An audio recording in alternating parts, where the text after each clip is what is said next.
of the United States.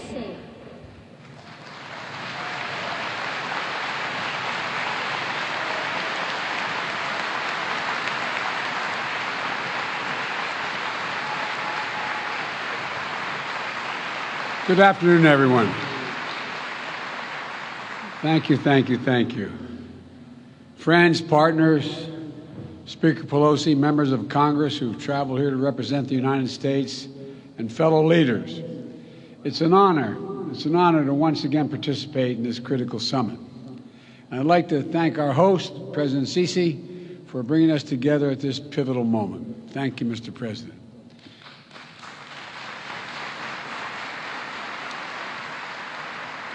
Let me start by acknowledging that this day is a day of commemoration at home in the United States.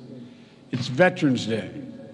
America's veterans and their families, survivors and caregivers, are the very spine and soul of the United States. And on this special day, on every day, I honor all of those who sacrificed for our nation like my son. I want to thank one proud American veteran, a lifelong public servant, a dear friend, and literally one of the most decorated men to fight, Special Envoy for Climate, John Kerry. John,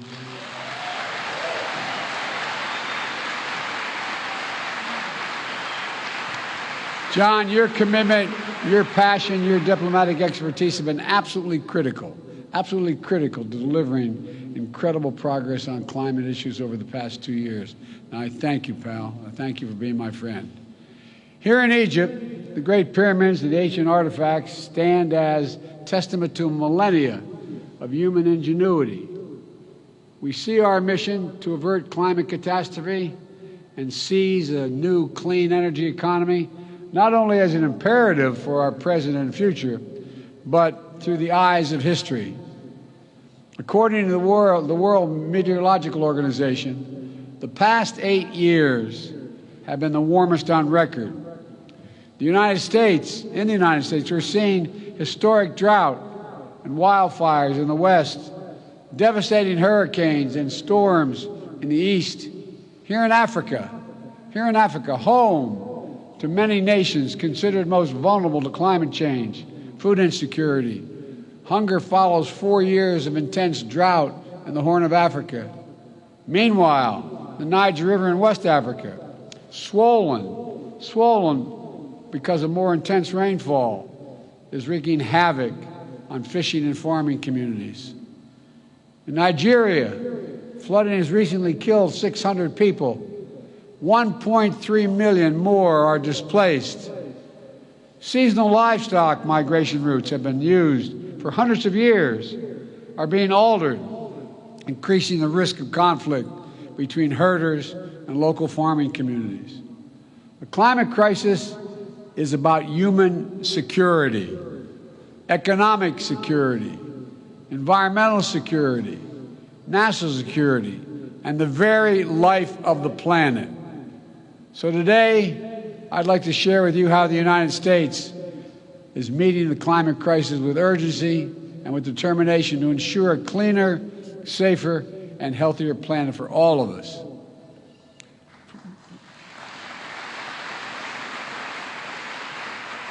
From my first days in office, my administration has led with a bold agenda to address the climate crisis and increase energy security at home and around the world. We immediately rejoined the Paris Agreement. We convened major climate summits and reestablished. I apologize we ever pulled out of the agreement. We established major economies forum to spur countries around the world to raise their climate ambitions. Last year at Cop26 in Glasgow, the United States helped deliver critical commitments that will get 2/3 of the world's GDP on track to limit warming to 1.5 degrees Celsius.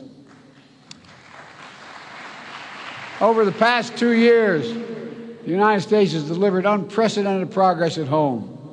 Through a generational investment in upgrading our nation's infrastructure, we're making our power grid better able to transmit clean energy expanding public traffic, transit and rail, building nationwide network of electric vehicle charging stations, over 50,000. And this summer, the United States Congress passed, and I signed into law my proposal for the biggest, most important climate bill in the history of our country, the Inflation Reduction Act.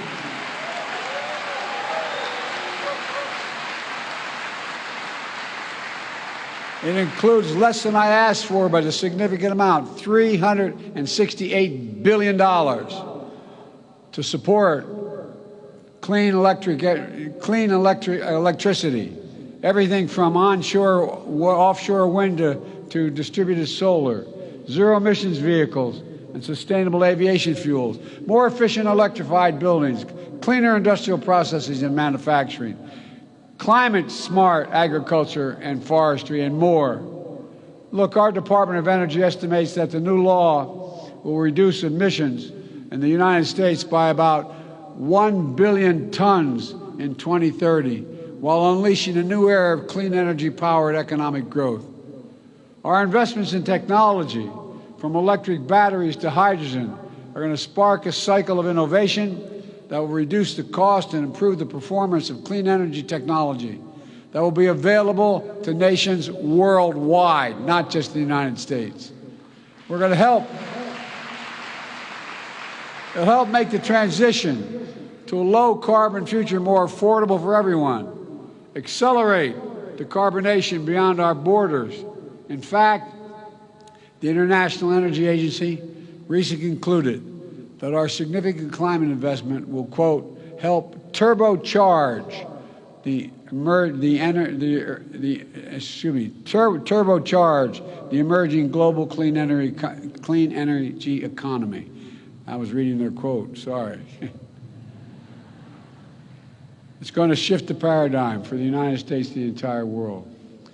We also ratified the Kigali Amendment to rally the world in phasing down the production and consumption of HFCs, greenhouse gases, that are thousands of times more damaging than carbon dioxide. And just yesterday, the United States became the first government to require that our major federal suppliers disclose their emissions and climate risk and set targets for themselves that are aligned with the Paris Agreement.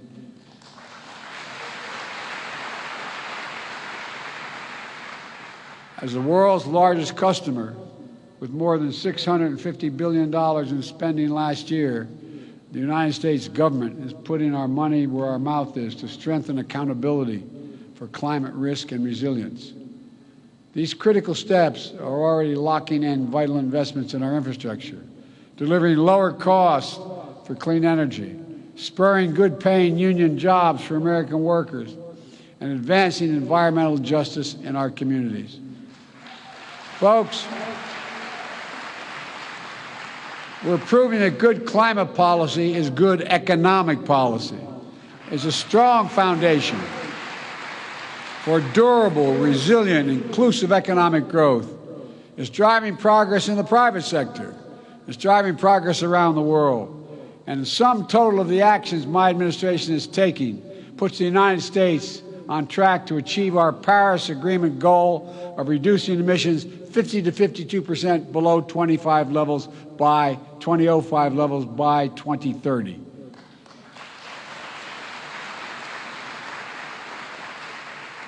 Let me just take a moment to emphasize how meaningful it is that I can say that.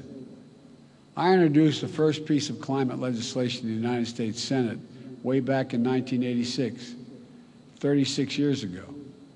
My commitment to this issue has been unwavering. Today, finally, thanks to the actions we've taken, I can stand here as President of the United States of America and say with confidence, the United States of America will meet our emissions targets by 2030.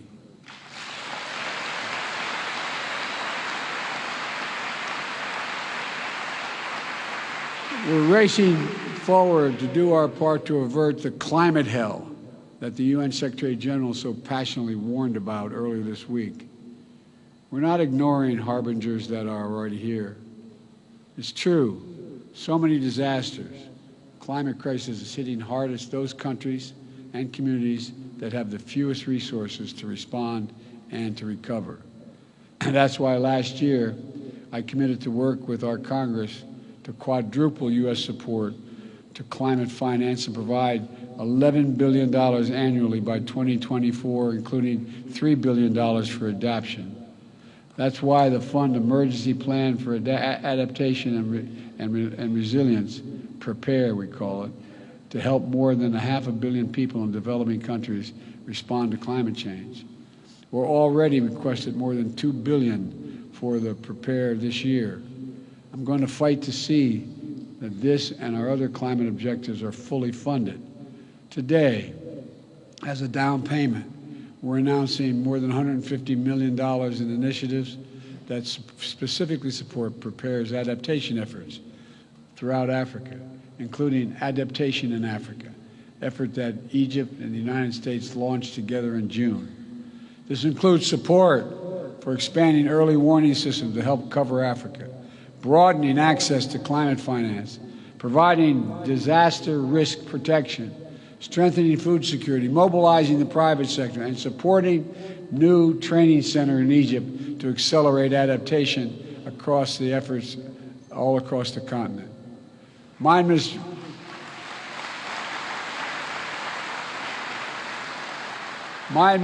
has also made the United States the first ever contributor to the Adaptation Fund last year, and this year we're doubling our pledge to bringing our total commitment to $100 million. We're also making sure that every dollar we deliver goes as far as possible, unlocking larger pools of finance and the trillions in private investment we know that will be needed. Folks, we're also supporting the Global Shield, a G7 initiative to better protect vulnerable countries everywhere from climate-related losses and quickly respond to climate-related damages. And the G7-led Partnership for Global Infrastructure and Investment is working to meet the critical infrastructure needs in low and middle-income countries with specific focus on climate. The project we're facilitating is built on transparency, partnership, the protections for workers and the environment. One of the many projects already underway is a partnership between American firms and the government of Angola to invest $2 billion building new solar projects in Angola. And everywhere, like everywhere in the world, climate adaptation in Africa is working toward energy transmissions that's just, means creating good jobs, spurring inclusive economic growth, and leaving no one behind as we implement the Sustainable Development Goals. Folks, now I know this has been a difficult few years. The interconnected challenges we face can feel all-consuming. And the upheaval we're seeing around the world, especially Russia's brutal attack against Ukraine, is exacerbating food shortages and energy spikes in cost, increasing volatility in those energy markets, driving up global inflation. Against this backdrop, it's more urgent than ever that we double down on our climate commitments. Russia's war only enhances the urgency of the need to transition the world off its dependence on fossil fuels. True energy security means that every nation is benefiting from clean, diversified energy future. No action can be taken without a nation understanding that it can use energy as a weapon and hold the global economy hostage. It must stop. And so this gathering must be the moment to recommit our future and our shared capacity to write a better story for the world. Let's build on our global climate progress, raising both our ambitions and the speed of our efforts. The science is devastatingly clear. We have to make vital progress by the end of this decade. And that's why the United States is rallying the world around climate game changers. I launched one such game changer last year in the European Commission President von der Leyen, the Global Methane Pledge. We started it with the EU and 8 other countries. In Glasgow, it grew to more than 100 countries. Now more than 130 countries have signed on to covering more than half of the global methane emissions. Methane is 80 times more potent than carbon, and it accounts for nearly half of the net warming we're experiencing now. So cutting methane by at least 30% by 2030 can be our best chance to keep within reach of 1.5 degrees Celsius target.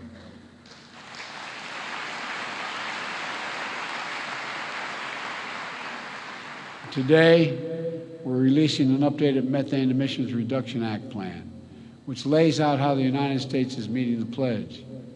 We're investing more than $20 billion in domestic methane mitigation to do things like cap orphan wells, leaking methane, improving industrial equipment in the oil and gas sectors to reduce emissions. It also lays out strong regulatory actions, including a new proposal from our Environmental Protection Agency to strengthen standards on methane across sectors, especially from super emitters, just to make sure it's not released into communities impacting on public health. All told, these steps will reduce U.S. methane emissions from covered sources by 87% below the levels of 2005 by 2030. Folks, another game changer is conserving our natural environment, whether it's the Congo Basin's forests and peatlands here in Africa, or the Amazon Basin in South America, or forest, wetlands, grasslands in the United States. Preserving nature is one of the most impactful climate solutions we have. Some that indigenous people communities have known and been the stewards of these efforts for a long time and generations. They've known it. Here at Cop27, we are co-chairing Forest and Climate Partnership to deliver real rapid strides to halt deforestation. The best part is we don't have to develop any new technologies. We just have to make clear forests are more valuable when they're preserved than when they're destroyed. It's that basic.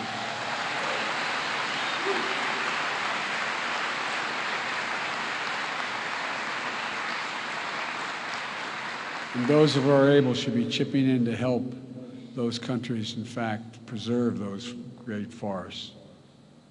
We're bringing together partners across the public and private sector and philanthropic sectors to put the healthy ecosystem at the heart of healthy economies.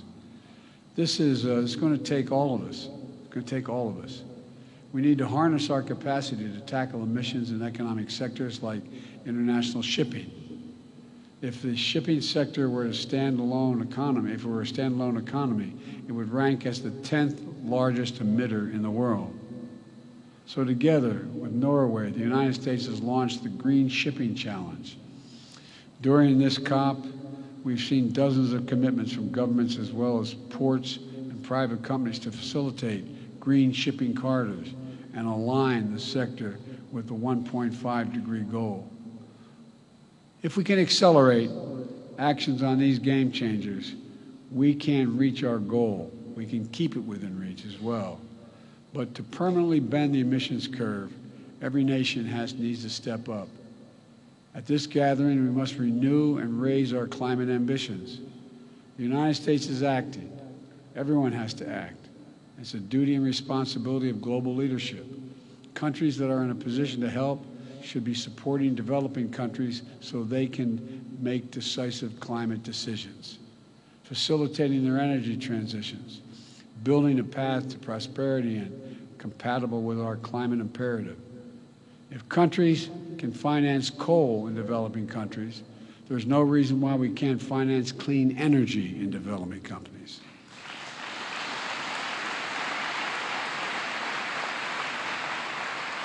I'm pleased to announce today, alongside the European Union and Germany, a $500 million package to finance and facilitate Egypt's transition to clean energy.